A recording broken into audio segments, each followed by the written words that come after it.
आपको बताएं कि सरगोदा में पेट्रोलियम मसनूआत की कीमतों में इजाफे के बाद शहरी हुकूमत के खिलाफ फट पड़े और हुकूमत अवाम की बेहतरी के लिए इक़दामात कब करेगी, कोई भी बताने को तैयार नहीं। इसी हवाले से मजीद जानते हैं bureau chief Voice News Ali Raza से। जी अली रज़ा, अपडेट कीजिएगा। आज भी आवाम पर एक मरतबा फिर पेट्रोल बम गिरा दिया गया है। रात के तक जो पेट्रोल है उसमें 5 रुपये जबकि 13 रुपये डीजल में इजाफा कर दिया गया है।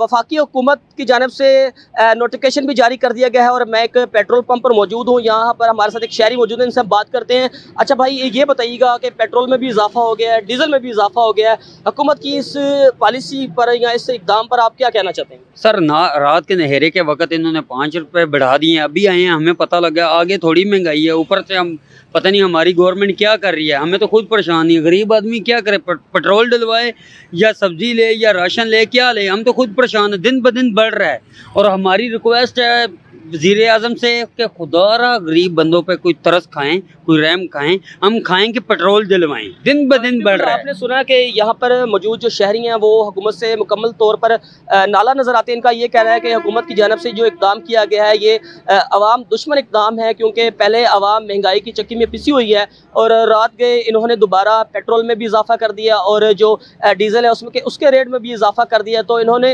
हुकूमत वक्त से एक मुतालबा किया है कि खुदारा अवाम की बेहतरी के लिए कोई इक़दामात करे ताकि अवाम 2 वक्त की रोटी के हसूल को भी मुमकिन बना सके और अपने बच्चों का पेट भी पाल सके। जी, महंगाई के वार जारी हैं। जी बहुत शुक्रिया अली रज़ा, ब्यूरो चीफ हमें तफसीलात से आगाह कर रहे थे।